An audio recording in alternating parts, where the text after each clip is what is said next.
Volám sa Jeremy Carrington. Keď som mal 1 rok, bol som diagnostikovaný so spinálnou svalovou atrofiou typu 2. Počas mojich 18 rokov som nikdy nechodil. Nikdy som sám nejedol, nikdy som sám sa nekúpal a neviem, aké to je cítiť trávnik pod nohami alebo skákať na trampolíne. Ale verím vo svojho spasiteľa Ježiša Krista a toto je moje svedectvo. Ahojte, vítam vás v ďalšom videu. Ďakujem moc, že ste tu so mnou tento deň. A chcem hovoriť trošku o sebe, povedať vám o mojom osobnom živote, ako som prišiel ku Kristovi, ako som začal. A áno, bol som narodený normálne.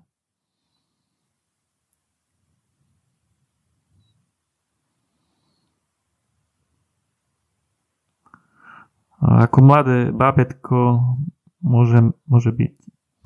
Až kým som nebol starý pár mesiacov. Potom moja mama si všimla, že som nemohol sedieť spriamený bez toho, aby som dlhšie nespadol. Potreboval som oporu. Ona si všimla, že som nikdy nechodil. Vždy som liezol po rukách a toto zastavilo mojich rodičov, aby uvažovali. Takže ma zobrali k doktorovi, niekoľkým doktorom, aby zistili, o čo vlastne ide. A nikto nevedel. A na chvíľu boli moji rodičia skutočne zmetení. A jeden doktor navštívil tohoto doktora a tento doktor im dal list možných chorôb a symptómov, ktoré som mohol mať. A doktor pátral vo všetkých týchto chorobách, všetkých možných veciach, ktoré som mohol mať. A ukázal na jednu chorobu nazvanú spinálna svalová atrofia. A doktor hovoril niečo ako, toto je tá najhoršia z nich všetkých. Toto je tá najhoršia, ktorú by váš syn mohol mať. A moji rodičia nevedeli, čo to znamená. Moja mama, ktorá bola sestrička, študovala tieto choroby a študovala symptómy, ktoré som mohol mať. A to, čo bolo dôležité, ona študovala túto spinálnu svalovú atrofiu. Pretože to bola tá, ktorá bola najhorší možný výsledok pre našu rodinu. Takže jedného dňa moja mama dostane informácie, že mám spinálnu svalovú atrofiu typu 2 po testovaniach. A toto je jedna z tých vecí, ktoré mohla buď rozdeliť rodinu,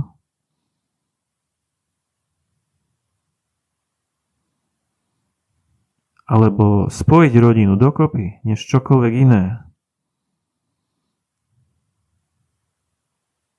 A ja som tak vďačný, že naša rodina sa nerozdelila.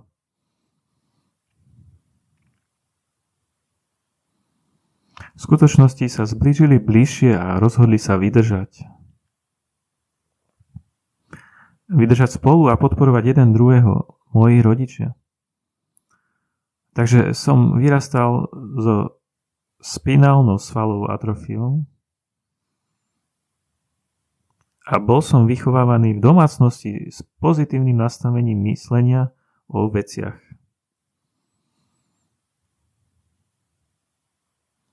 Teraz, samozrejme, keď som mal pár rokov,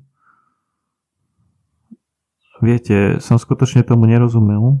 Skutočne som nerozumel, prečo som mal to, čo som mal. Nerozumel som, prečo ostatné deti nemajú tú istú vec. Cítil som sa zmetený. A cítil som sa vynechaný dosť. Pamätám si, keď som chodil do školy a videl som deti robiť tie veci, ktoré som ja nemohol robiť na ihrisku, a potom som šiel k mame domov a plakal som. Hovoril som, mama, prečo nemôžem robiť tieto veci? Prečo by mi Boh dal toto? Pretože moji rodičia boli veriaci, vyrastal som vo veriacej domácnosti, tak som sa ich pýtam sa, prečo Boh toto robí mne? Prečo toto dopúšťa? A moja mama povedala, že to je dar. To je to, čomu som bol vychovaný veriť, že to je dar. Zdá sa mi to dosť na nič dar pre mňa. Ale časom som mohol tomu uveriť. Teraz tomu verím, ale zobralo to nejaký čas, než sa to stalo. Veľkú časť života som cítil, že nemám žiaden smer. Cítil som, že nemám žiaden zmysel. Cítil som sa tak, že som bezsilne len tak putujúci, snažiať sa nájsť zmysel v niečom, v čom by som mohol nájsť ten zmysel. Cítil som sa ako spôsobom na mojom živote vôbec nezáležalo. Myslím tým, nemohol som vyskúšať všetky tie úžasné veci. Všetci boli ako, aký to má zmysel? Bol som vynechaný na všetky možné spôsoby. Vyrastal som v tak ľúbiacom a podporujúcom zázemí. Ale to nemohlo zľahčiť tú bolesť. Nemohlo to zmierniť tú bolesť, ktorú som cítil tak v mladom veku.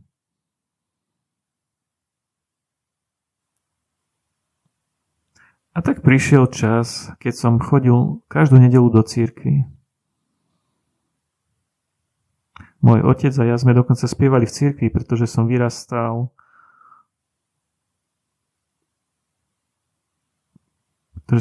na juhu baptistickej cirkvi a na juhu mnoho ľudí spieva v cirkvi.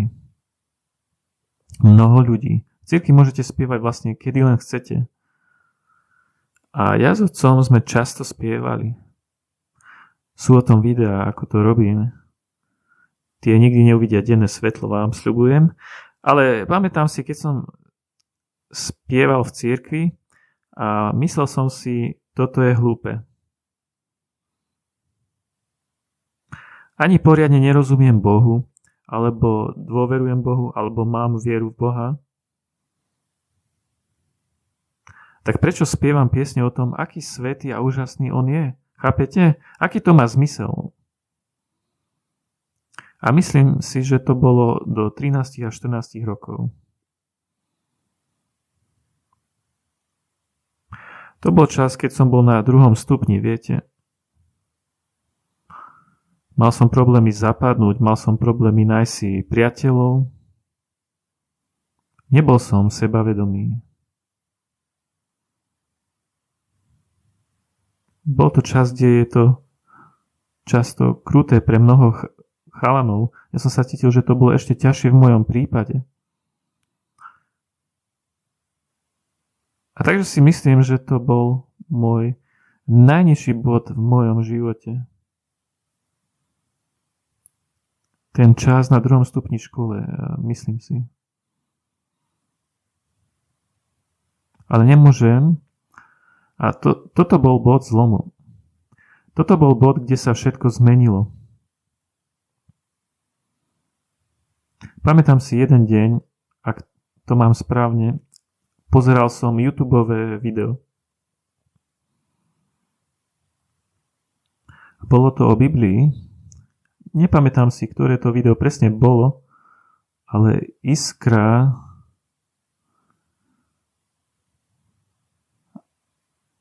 bola zažehnutá vo mne. Niečo sa stalo, kde som našiel Bibliu neuveriteľne presvedčivú. Bolo to tak zaujímavé, že Biblia je kniha o Bohu.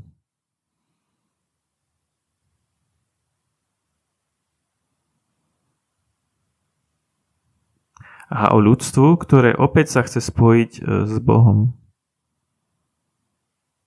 Pripadalo mne zaujímavé, že Boh mal večného poradcu nad duchovnými bytostiami. Pripadalo mi absolútne fascinujúce, že Ježiš bol touto osobou.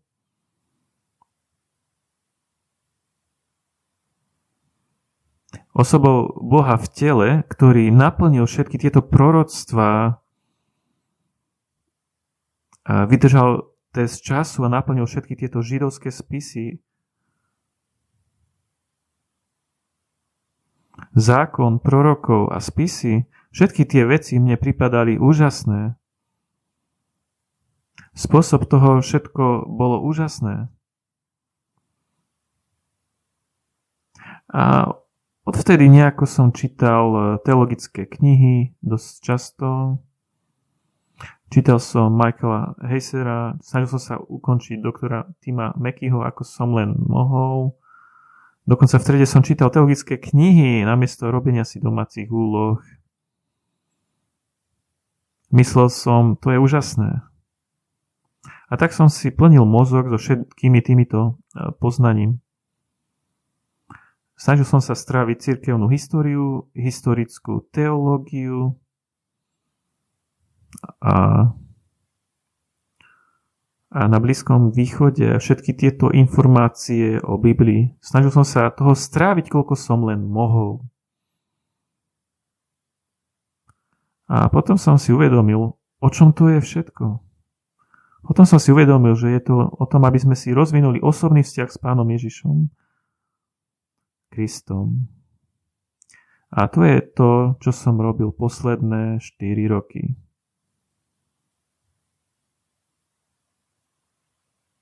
Od toho bodu sa vyvíja môj osobný vzťah s Ježišom Kristom.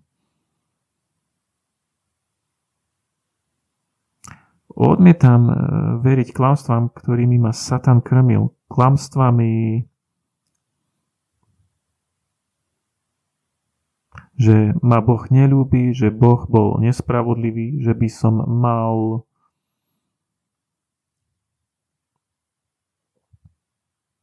ísť k iným veciam, aby som otupil svoju bolesť. Tomu som veril istého času a uvedomil som si, že čím viacej som veril tým klamstvám, moja bolesť neodišla. Bolesť zostávala na blízku a stále bolela a zraňovala.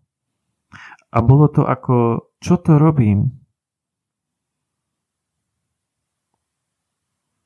Nie je nič, čo by som mohol urobiť, aby táto bolesť odišla? Satan povedal, hnevaj sa na Boha, on ti to dal. Ale konečne, keď som sa obrátil uši k tomu, čo Boh chce hovoriť, on povedal, ja môžem dať tvojej bolesti zmysel. Satan povedal, ja viem otupiť tvoju bolesť. Ale Boh povedal, ja viem vyliečiť tvoju bolesť. A nielen to, ale môžem dať tvojim jazvám význam a môžem im dať zámer.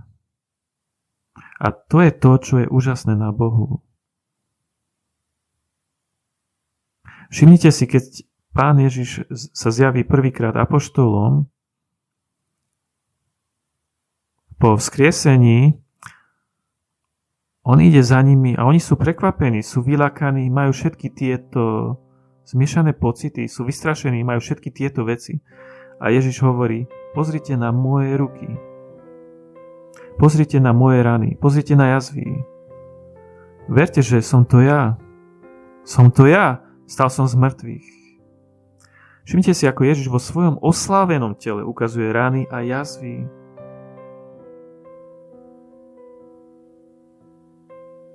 Starého tela. To je to, čo je moc Božia. Pretože ak raz vložíme našu vieru v Boha, sme novým stvorením a tie jazvy a zranenia, ktoré sme raz mali, nielen, že sú uzdravené, ale majú daný význam. Boh môže zmeniť čokoľvek. Ak by som nemal Boha, neviem, kde by som bol. Pravdepodobne by som bol závislý na porne, pravdepodobne by som chcel seba usmrtiť, pravdepodobne by som chcel zaliesť niekde do nejakej skryše a tam ležiaci počúvať Radiohead po zvyšok môjho života. Nechcem to urobiť. Aj keď mám rád Radiohead, nechcem to. Nechcem sa utápať. Chcem sa tešiť. A hovorím vám práve teraz, ak nepoznáte Boha, poznajte ho, pretože On pozná vás. A On je veľmi úžasný, najmilší, najohľaduplnejší, najviac milujúca bytosť, ktorú kedy môže stretnúť. Ježiš sám stelesnil túto lásku. A tá láska môže zmeniť tvoj život. Takže dúfam, že moje svedectvo vám pomohlo vidieť to. A dúfam, ak ste skeptickí o Ježišovi a čo on môže urobiť, dajte tomu šancu. Vyskúšajte to. A ja vám sľubujem, že sa stretnete s nadprirodzeným úžasom, údivom. A uvidíte všetko to dobre, čo Boh môže vykonať. Ľúbim vás. Buďte požehnaní.